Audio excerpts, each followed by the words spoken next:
Hello and welcome to Elementally Human and happy 2025. Here we go, guys. We're out the gates in January.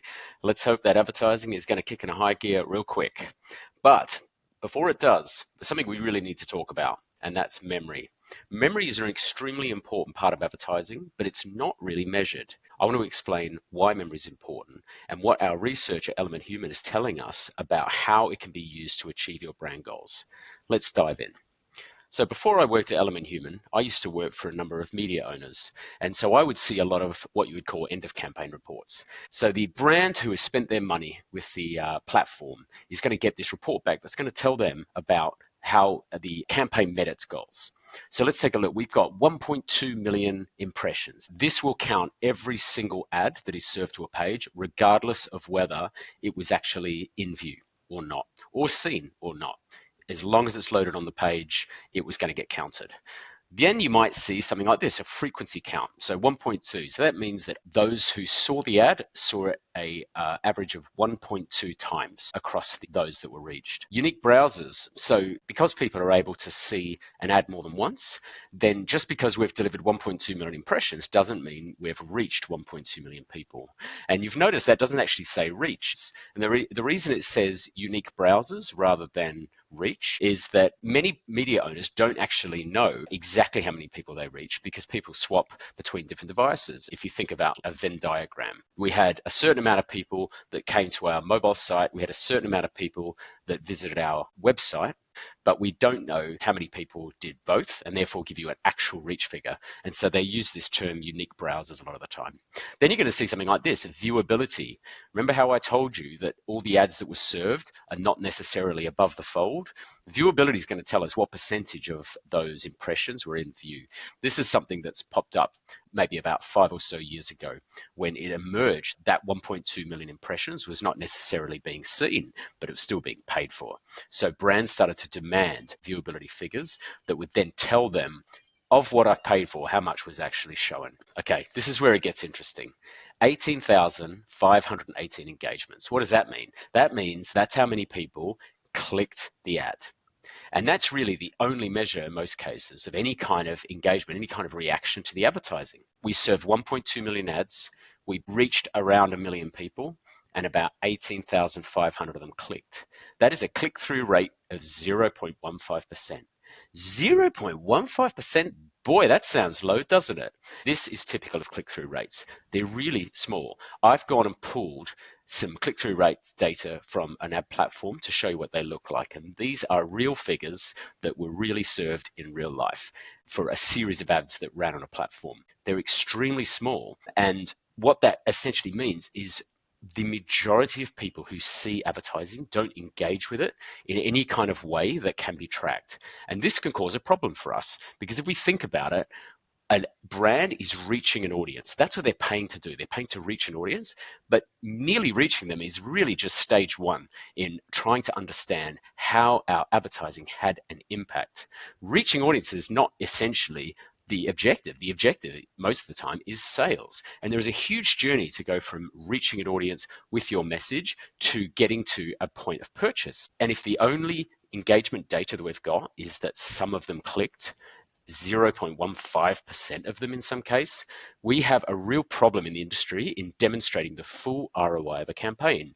A brand paid to reach 1 million people, but it's only got data on 0.15% of them. Now, does that mean only 0.15% of those they reach would ever buy the product? Not necessarily. And when I was looking at this as a researcher at these media companies, I remembered a quote that was said to me in my previous life. When I first started out in the industry in London, I used to be a moderator, which meant I ran focus groups. And a lot of the companies that would use our services were brands, and they would show advertising and ask a group what they thought of it. And so I remember talking to a group one day in a focus group, and a girl said, "Oh, no, I don't do anything in the moment. I just memory bank it for later." And she was talking about an ad she absolutely loved that convinced her of the benefits of a particular product. But she said she would memory bank it for later. And this really stuck in my head, ironically, because I started to think about the 99.8% of people who see ads, of which a proportion are memory banking. Think about tourism. If you see an ad for an airline, are you going to buy a plane ticket that day? If you see an ad for a bank, are you going to open an account that day? If you see an ad for a car, you're going to buy a car that day. No, you must memory bank it for later. So memory is really important. It's really important because it is a much more consolidated view of exactly what's going to happen, which is that people are going to memory bank your advertising. We need to measure how long they're going to remember that for the category buying moment. When it's time to book a holiday, do you think of that airline? When it's time to switch an account, do you think of that bank? This is the key, and it's extremely hard to do. But if you look around, you'll see that there are methodologies. Here's a really old school one, which was called measuring the decay effect. Used to be, before technology got to where it is today, that if you showed advertising to a group, what you would do to measure how well they remembered it is you would ring them up. You would show it to 100 people, and then 20 of them, a week later, you'd ring them up and say, what was the ad? And they'd tell you what they thought the ad was. And then the second 20, you'd ring them 2 weeks later, and you'd say, what was the ad? And the next group, you'd ring 3 weeks later, and you'd say, what's the ad? And you would then have data that looks like this. Recall declining over time. How quickly does this memory of this advertising decay over time? These days, there's actually much more sophisticated ways of doing it. And you may be aware, for instance, of neuroscience. This is Neuro-Insight in the lab, who I've worked with before, using a methodology called steady state topography. What they're able to do is measure the electrodermal activity of certain lobes of the brain that are associated with what's called long-term memory encoding.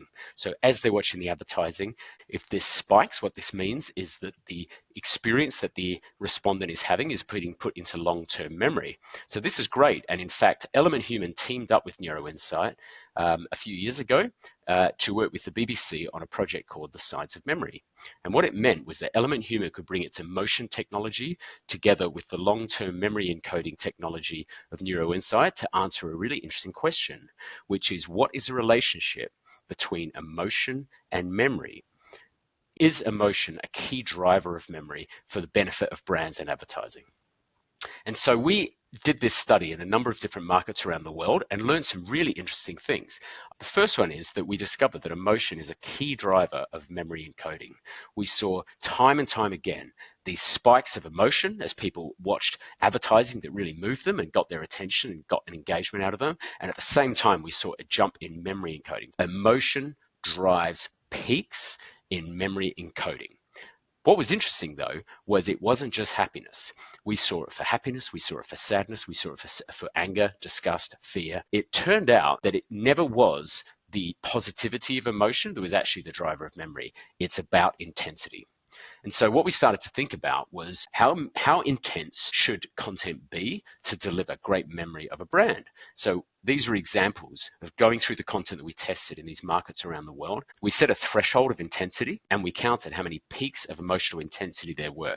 And what we found was that more peaks of emotion meant better memory results for the brand.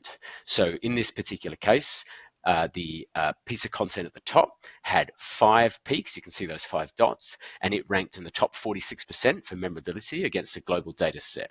But the one at the bottom actually had 12 peaks of emotion, and it ranked in the top 18%. So it was much, much stronger. We saw these really interesting findings that said more peaks of emotion equals better memory. Now, recently we worked with an influencer agency called Influencer, and we went back in to try and understand the relationship between emotion and memory. We looked at those calculations again through a different kind of lens.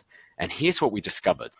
This time, instead of counting the number of peaks, we counted the number of seconds that the person spent above that higher emotional threshold. What we found was an interesting correlation between the number of seconds spent and brand memory. The more time you spent at the higher degree of emotional intensity, the better for the memory of that brand longer term. And as we know, the longer that you're able to remember a brand, the more likely you're going to remember it at that buying time.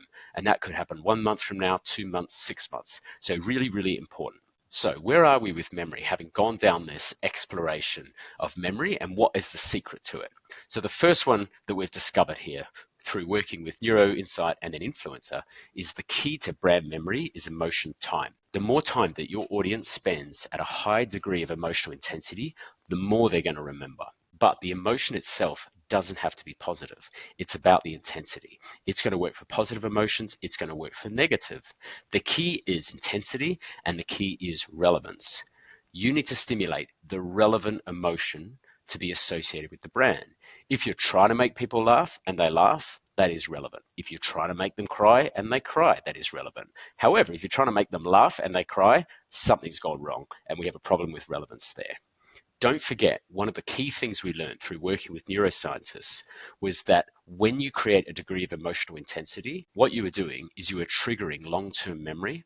It is going to put that brand in long-term memory, but it is going to wrap it in the emotion that you are experiencing. What you want when that buying decision time comes is to unwrap that gift and remember that brand that is contained therein, but you're also going to have that emotion associated with it. So wrap your brand in the relevant emotion. And finally, there is a mechanism out there used by companies such as Neuro-Insight and others called conceptual closure. There is lots of data out there that talks about how easily you can miss an opportunity to get a brand into memory if you move the narrative too fast.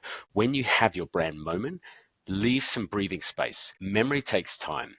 When we consume something and put it into memory, the brain has to kick into gear and process that and write it to memory. Think about writing it to a hard drive. If you show a brand and have an emotional moment, but then immediately switch to something else, you're going to interrupt the processing of that moment into long-term memory. We have a fast-paced society. We have extremely short windows of attention, and the tendency is to move as fast as possible. But the science tells us when you hit that moment, give it some breathing space to make sure that brand will not be forgotten, because audiences experience conceptual closure. They need to close that chapter, and we need to allow them the time to get that brand into memory. That's all for today. I hope you enjoyed it. Memory is a fascinating subject. We love having it in our methodology where we measure attention, emotion, memory, and brand uplift. It's a key part of it. I love to talk about it. Thanks for coming and have yourself a great 2025.